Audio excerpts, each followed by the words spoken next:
Good morning, dear students. Welcome to online teaching classes from Vishwamanava Residential High School, Sibara Guttinadu, Chitradurga Taluk. Myself, Manuel, assistant teacher in Vishwamanava Residential High School. Dear students, in the academic year of 2020-21, in this class we are going to discuss the second language subject in the 9th standard, English. So in the English subject we are completed one subunit of the whatever we do prose. So this prose is written by Clifford Martis. So before I going to continue the lesson, once I recall the previous class. In the lesson whatever we do, the author says that we should be polite and do better. Our actions, talk and behavior should be polite. It should not be rash and hurt others. So next, the author said success is a journey, it is not a destination. Similarly, progress is also a journey if we are successful. We should not be pleased or satisfied and stop our good and polite behavior because it is not the destination we have to attain in our life. So we should do much better than before. We should constantly do better performance. According to the author, in any circumstances, suppose instead of saying thanks, why don't we have use thanks a lot, or I am very grateful to you, or you have been of great help, I thank you from the bottom of my heart, and so on. The things is we should say or do should come from our heart and it should be polite. Those are all the words came from the heart but not from our mind. So next, the author says we should thank a little more or learn to do or say things in a better way. Once the author had an appointment with a person and the author went there a bit late and trying to make amends. He said that he was late and made them wait. For that he said that it's okay and added that is pleasure to wait. The author felt very happy and less it was not said sarcastically. So we use okay is the common, but the person it is pleasure to wait for you. So that is very attractive and very happily to get the answer from other persons when we are waiting those peoples. Next, when we speak about saying or doing things better, a question arises about comparison. It is better that we should compare our performance of last year and now. On that time we achieve some extraordinary things. We compare somebody or some works, on that time we progress. Next year we are getting very good results of our life. So this is the this is the story or summary I discussed about in the previous class. Next we are going to continue the lesson whatever we do.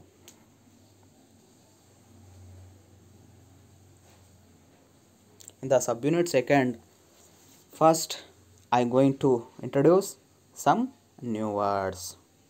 First one, occupying means ಆಕ್ರಮಿಸು, ವಶಪಡಿಸ್ಕೊಳ್ಳೋದು ಅಂತಂದು ಹೇಳ್ಬಿಟ್ಟು ಕರಿತೀವಿ. ಅಂದರೆ ಅವರ permission ಇಲ್ದಲೇ ಅದನ್ನು ಪಡ್ಕೊಳ್ಳುವಂಥದ್ದು. Next, ರೆಂಜರ್ಡ್ ಅಂದರೆ ಪ್ರದರ್ಶನವನ್ನು ಮಾಡುವಂಥದ್ದು ಅಂತ ಅರ್ಥವನ್ನು ಕೊಡ್ತಾ ಹೋಗುತ್ತೆ. ನೆಕ್ಸ್ಟ್, ಲೆಂಡಿಂಗ್ ಮೀನ್ಸ್ ಸಾಲ, ಲೋನ್ ಅಂತ ಕರೀತಾರಲ್ಲ ಅದು. ನೆಕ್ಸ್ಟ್, ಪೋಸ್ಟ್ ಐಷಾರಾಮಿ ಅಂದರೆ ನಾರ್ಮಲ್ ಜೀವನ ಬಿಟ್ಬಿಟ್ಟು ತುಂಬ ಅತ್ಯಾಧುನಿಕವಾದಂಥ ಜೀವನವನ್ನು ನಡೆಸೋದು ಅನ್ನುವಂಥ ಅರ್ಥವನ್ನು ಕೊಡ್ತಾ ಹೋಗುತ್ತೆ. ಸ್ಟೀವರ್ಡ್ ಮೀನ್ಸ್ ಮೇಲ್ವಿಚಾರಕ, ಸೂಪರ್ವಿಸರ್ ಅಂತಂದು ಹೇಳ್ಬಿಟ್ಟು ಕರಿತಾ ಹೋಗ್ತು. 6 ambience the character and atmosphere of piece, ಅಂದರೆ ಶಾಂತಿ ಸುವ್ಯವಸ್ಥೆಯಿಂದ ಕೂಡಿದ ಒಂದು ಪರಿಸರ ಅಂತ ಹೇಳ್ಬಿಟ್ಟು ಕರಿತಾ ಹೋಗ್ತಾರೆ.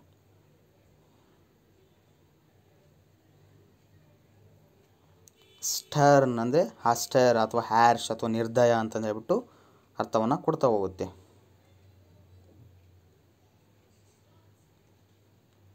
ರಿಅಸ್ಯೂರಿಂಗ್ಲಿ by way of restoring confidence, ಅಂದರೆ ಪುನಃ ನಂಬಿಕೆಯನ್ನು ಉಳಿಸಿಕೊಳ್ಳುವುದು, ಅಂದರೆ ಕಳ್ಕೊಂಡಿರೋಂಥ ನಂಬಿಕೆಯನ್ನು ಮತ್ತೆ ಪುನಃ ಉಳಿಸ್ಕೊಳ್ಳುವಂಥದ್ದು ಅಂತ. The last new word imply means signify, mean ಅಂದರೆ ನಿಜಾಭಿಪ್ರಾಯ ಅಥವಾ ಸೂಚಿಸುವಂಥ ಒಂದು ಅರ್ಥವನ್ನು ಕೊಡ್ತಾ ಹೋಗುತ್ತೆ. So dear students, we are going to see the lesson of the subunit second, whatever we do. First, I read out. One of the ways in which we can do better is by adding words to our action and also adding actions to our words. Let me tell you about an incident. I was waiting for the lift. The lift came down and I found that two fellows, shouldn't I say persons or even better gentlemen, started removing packets which were fully occupying the lift. I noticed that they did the job fairly fast, giving me an impression that they did not want to delay me. In a little while they finished the job and I got into the lift and went to my training center. In the class I mentioned this incident and asked the trainees to explain how this particular situation would have been rendered better. A couple of trainees did mention that the two gentlemen who were removing the packets could have said just something like, "1 minute sir, we will finish in no time." Nice answer, don't you agree? It would have made such a difference. But another trainee said, "You could have thought of lending a helping hand to them." So dear students, in this para the author explained the another situation came into his life. Once he waiting for the lift which was full of packets and they were removed by two persons. They said nothing even though they are doing it fast, not to trouble or delay him. The same incident was mentioned in the training program. A couple of trainees opinioned that the two persons must say, "1 minute sir," and another person said, "We will empty it in no time."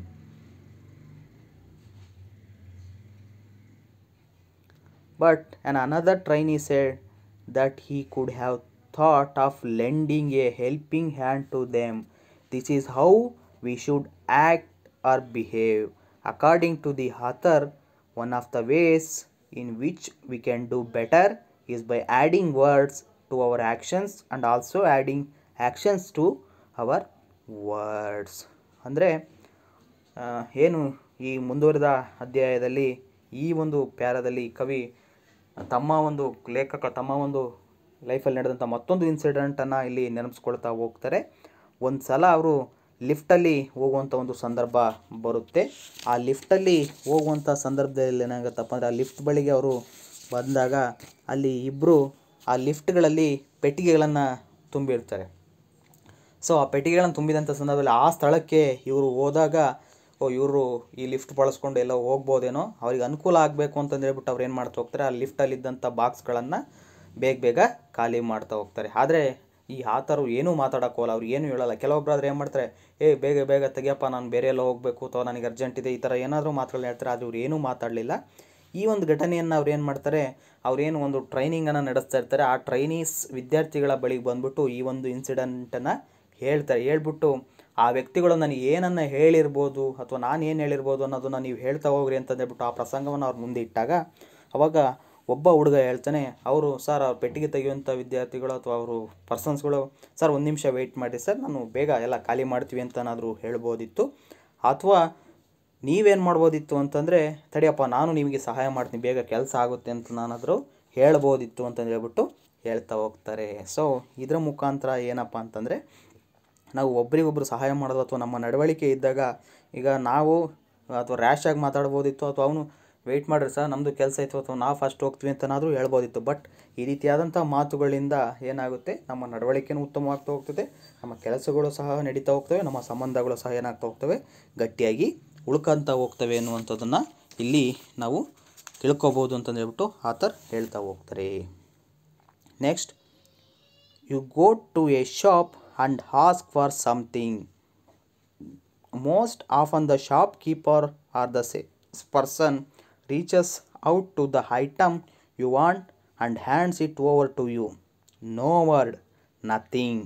Suppose you were to say just 2 words, yes sir. In post restaurants, the waiters or stewards do say good morning or some such thing and then ask for your order.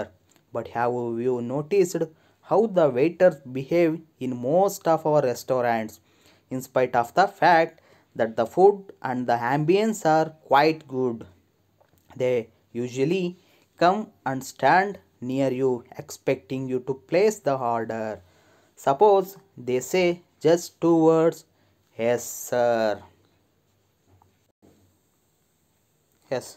Next, in this para, the author said another incident. If we go to shop, the salesman or shopkeeper gives whatever we want and they do not talk much. Similarly, in the restaurants, they stand nearby expecting the order, but if they say yes sir, it would be much better. Somebody treated very well, sir, good morning sir, how can I help you, so like that. But some of the shops or some of the restaurants, those are the waiters or those are all the salesmen, did not speak anything, just they stand nearby and give whatever we order.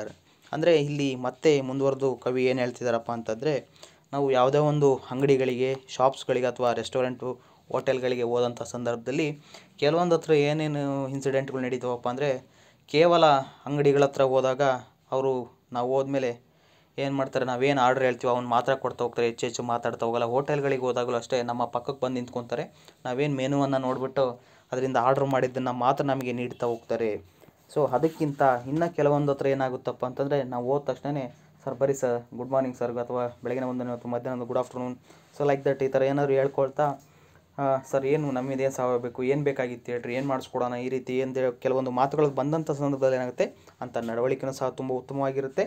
ಅಲ್ಲಿ ನಮಗಿನ್ನೂ ಹೆಚ್ಚು ಕಾಲ ಅಥವಾ ಇನ್ನೂ ಹೆಚ್ಚು ವಸ್ತುಗಳನ್ನು ತೆಗೆದುಕೊಳ್ಳೋಕೆ ಇರ್ಬೋದು, ಇನ್ನೂ ಹೆಚ್ಚಿನ ತಿಂಡಿ ತಿನಿಸುಗಳನ್ನು ತಿನ್ನೋದಕ್ಕೆ ಕೂತ್ಕೊಳ್ಳೋದಕ್ಕೂ ಸಹ ಒಂದು ಒಳ್ಳೆಯ ವಾತಾವರಣ ಕಂಡು ಬರ್ತಾ ಹೋಗುತ್ತೆ. ಅದು ಬಿಟ್ಟು ನಾವೇನು ಹೇಳ್ತೀವೋ ಅದಕ್ಕೆ ಕೇವಲ yes sir, no sir, yes sir, no sir ಅಂತ ಹೇಳ್ಬಿಟ್ಟು ಅವರಿಂದ ಆನ್ಸರ್ ಬರ್ತಾ ಇದ್ದರೆ ನಮಗೆ ಹೆಚ್ಚು ಅವರೊಟ್ಟಿಗೆ ಸಂಭಾಷಣೆ ನಡೆಸೋದಕ್ಕೂ ಸಾಧ್ಯ ಆಗಲ್ಲ, ಅಲ್ಲಿರೋದಕ್ಕೂ ನಮಗೆ ಮನಸ್ಸಾಗೋದಿಲ್ಲ. ಸೊ ಹಾಗಾಗಿ ಯಾರಾದರೂ ನಾವೇ ಆಗಿರ್ಬೋದು, ಯಾವ ಅಂಗಡಿಗಳು ನಡೆಸ್ತಾ ಇದ್ರೆ ಅಥವಾ ರೆಸ್ಟೋರೆಂಟ್ಗಳು, ಹೋಟೆಲ್ಗಳನ್ನು ನಡೆಸುವಂಥ ಸಂದರ್ಭದಲ್ಲಿ ಬಂದಂಥವ್ರನ್ನ ನಾವು ಚೆನ್ನಾಗಿ ಟ್ರೀಟ್ ಮಾಡಿ, ಸರ್ ಗುಡ್ ಮಾರ್ನಿಂಗ್ ಸರ್, ಬನ್ನಿ ಸರ್, ಏನಾಗಬೇಕಿತ್ತು, ಏನು ಬೇಕಾಗಿತ್ತು, ಈ ರೀತಿ ಅಕಸ್ಮಾತ್ ನಮ್ಮ ಹತ್ರ ಅದಿಲ್ಲ ಅಂದಾಗಲೂ ನಾವು ಹೇಳುವಂಥ ರೀತಿಯಲ್ಲಿ ಹೇಳಿದಾಗ ಏನಾಗುತ್ತೆ, ಅವ್ರು ಕನ್ವಿನ್ಸ್ ಆಗ್ತಾ ಹೋಗ್ತಾರೆ. ಇನ್ನು ಕೆಲವೊಬ್ಬರು ಯಾರು ಕೇಳಿದ್ರೆ, ಇಲ್ಲಪ್ಪ ಅಂದರೆ ಇದೇ ಹತ್ರ ಅಂಗಡಿ ಇಟ್ಕೊಂಡಿದ್ದೀವಿ ಅಥವಾ ಇದೇ ಹತ್ರ ಹೋಟ್ಲು, ಈ ರೀತಿಯಾದಂಥ ಭಾವನೆಗಳು ಅಥವಾ ಮಾತುಗಳು ಬರ್ತಾ ಹೋಗ್ತವೆ ಅನ್ನೋದನ್ನು ಇಲ್ಲಿ ನಮಗೆ ಲೇಖಕರು ಹೇಳ್ತಾ ಹೋಗಿದ್ದಾರೆ.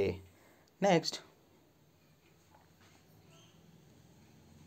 doctors treating patients can make their jobs much better if they choose to talk nicely to their patients. A word here or a word there, most doctors are serious or even stern. Probably they imply that they are doing serious work, but taking nicely and deservingly is also a part of treatment, isn't it? It is said that a couple of friendly words from the doctor or even a smile can go a long way in making the patient feel better. So next, the author usually said about the doctors. Doctors are very busy and serious or even stern or strict. If they talk nicely or reassuringly and encouragingly or with a smile, they can make the patient feel better. But most of all, doctors are very seriously and not treat patients to the like friends or relations. So ಅಂದರೆ ಇಲ್ಲಿ ಮುಂದುವರೆದು ಆ ಲೇಖಕರು ಇನ್ನು ತುಂಬ ಉತ್ತಮವಾದಂಥ ಒಂದು ಸಂದರ್ಭವನ್ನು ಹೇಳ್ತಾ ಇದ್ದಾರೆ. ನಮ್ಮ ಜೀವನದಲ್ಲಿ ಮುಖ್ಯವಾಗಿ ಡಾಕ್ಟರ್ಸು ತುಂಬ ಪಾತ್ರವನ್ನು ವಹಿಸ್ತಾ ಹೋಗ್ತಾರೆ. ಆ ಡಾಕ್ಟರ್ಗಳು ತುಂಬ ರೋಗಿಗಳನ್ನು ಟ್ರೀಟ್ಮೆಂಟನ್ನು ಮಾಡ್ತಾ ಹೋಗ್ತಾರೆ. ಅದು ಅವರ ಒಂದು ಕರ್ತವ್ಯ ಅಥವಾ ಅವರ ಒಂದು ಉತ್ತಮವಾದಂಥ ಕೆಲಸ ಅಂತಂದು ಹೇಳ್ಬಿಟ್ಟು ನಾವು ಹೇಳ್ಬೋದು. ಆ ರೀತಿ ಮಾಡುವಂಥ ಸಂದರ್ಭದಲ್ಲಿ ಅವನು ಎಂಥ ಪೇಷಂಟ್ ಇರಲಿ, ಅವನು ಎಂಥ ಕಾಯಿಲೆನೇ ಇರಲಿ, ಆ ಡಾಕ್ಟರ್ ಬಾಯಿಂದ ಬರುವಂತಹ ಕೆಲವೊಂದು ಮಾತುಗಳು, ಕೆಲವೊಂದು ವರ್ಡುಗಳೇನಾಗಿರುತ್ತೆ, ಎಂಥ ಸಾಯುವಂಥ ಸ್ಥಿತಿಯಲ್ಲಿ ರೋಗಿ ಇದ್ದರೂ ಸಹ ಅವನನ್ನು ಪುನಶ್ಚೇತನಗೊಳಿಸುವಂಥ ಅಥವಾ ಅವನಲ್ಲಿ ಆತ್ಮಸ್ಥೈರ್ಯವಂತ ತುಂಬುವಂಥ ಒಂದು ಕೆಲಸವನ್ನು ಮಾಡ್ತಾ ಹೋಗುತ್ತೆ. ಅದು ಬಿಟ್ಟು ಅವರು ಮುಖ ಗಂಟಿಟ್ಕೊಂಡು ಚೆನ್ನಾಗಿದ್ದರೂ ಅವ್ರು ಹೇಳುವಂಥ ರೀತಿ ಸರಿ ಇಲ್ಲಪ್ಪ ಅನ್ನುವಂಥ ಸಂದರ್ಭದಲ್ಲಿ ಆ ಪೇಷಂಟ್ಸ್ಗಳು ಏನಾಗ್ತಾ ಹೋಗುತ್ತೆ, ತುಂಬ ಆಘಾತ ಆಗ್ತಾ ಹೋಗುತ್ತೆ, ತುಂಬ ಅವರು ಭಾವುಕರಾಗ್ತಾರೆ. ಅಷ್ಟೇ ಅಲ್ಲ, ತುಂಬ ಒಂದು ಜೀವನದಲ್ಲಿ ತನಗೆ ಏನಾಗಿದೆಯೋ ಆ ಕಾಯಿಲೆಯಿಂದ ಏನು ಆಗ್ಬೋದು ಅನ್ನುವಂಥ ಭಯಗಳು ಅವರಲ್ಲಿ ಹುಟ್ಕೊಳ್ತಾ ಹೋಗುತ್ತೆ. ಸೊ ಹಾಗಾಗಿ ಆ ಡಾಕ್ಟರ್ಸ್ ಏನು ಮಾಡಬೇಕಪ್ಪ ಅಂದರೆ ತುಂಬ ನೈಸಾಗಿ ಮಾತಾಡಬೇಕು. ಅವ್ರು ಸಾಯುವಂಥ ಸ್ಥಿತಿ ಇರಲಿ, ಅದು ದೊಡ್ಡದೇ ಕಾಯಿಲೆ ಆಗಿರಲಿ, ಬಟ್ ಅವರಿಗೆ ಇದೆಲ್ಲ ಯಾವ ಕಾಯಿಲೆಪ್ಪ, ಇದನ್ನು ವಾಸಿ ಮಾಡ್ಬೋದು, ಅಥವಾ ನೀನು ಇದೇ ಥರ ಇದ್ದರೆ ಈ ಕಾಯಿಲೆ ವಾಸಿ ಆಗುತ್ತೆ, ಈ ರೀತಿಯಾದಂಥ ಪುನಶ್ಚೇತನ ತುಂಬುವಂಥ ಒಂದು ಮಾತುಗಳನ್ನು ಅವ್ರು ಹಾಡಿದಾಗ ಆ ಒಬ್ಬ ರೋಗಿಗೆ ತನ್ನಲ್ಲೂ ಏನೋ ಒಂದು ಶಕ್ತಿ ಇದೆ, ಆ ರೋಗವನ್ನು ನಿವಾರಣೆ ಮಾಡ್ಕೊಳ್ಳೋಂಥ ಶಕ್ತಿ ಇದೆ ಅನ್ನುವಂಥ ಮನಸ್ಸು ಅವನಿಗೆ ಬರ್ತಾ ಹೋಗುತ್ತೆ. ಅದು ಬಿಟ್ಟು ಅವ್ರು ಏನಾದ್ರು ನೆಗೆಟಿವ್ ಆಗಿ ಮಾತಾಡ್ತಾ ಹೋದ್ರಪ್ಪ ಅಂದಾಗ ಅದು ಯಾವುದೇ ರೀತಿಯಾದಂಥ ಫಲಕಾರಿ ಆಗೋದಿಲ್ಲ. ಆ ರೀತಿಯಾಗಿ ಡಾಕ್ಟರ್ಸ್ಗಳು ಸಹ ತಮ್ಮ ಜೀವನದಲ್ಲಿ ಕಾರ್ಯವನ್ನು ನಿರ್ವಹಿಸ್ತಾ ಹೋಗಬೇಕು, ತಮ್ಮ ಮಾತುಗಳನ್ನು ಆಡ್ತಾ ಹೋಗಬೇಕು ಅನ್ನೋಂಥ ಒಂದು ಸಂದರ್ಭವನ್ನು ಇಲ್ಲಿ ಹೇಳ್ತಾ ಇದ್ದಾರೆ. So dear student, this is the lesson today we are discussed about. So next class we are continue the lesson. So let's end it. Finally, at the end I give some homework questions. First question: why does the author lay emphasis on adding words to our actions and also on adding actions to our words? Second question: what sort of word and what kind of action would make any situation better? Next, third question: how do you think doctors can improve their image with their language? So these are all the 3 homework questions. So dear students, everybody must done the homework and send it to the WhatsApp group. I hope you are all understand this subunit. I done the chapter. I once again I told you, you are all writing the, or you are all write the new words of this subunit in your starting of the notes. So dear students, finally I would say thank you. So once again, thank you dear students.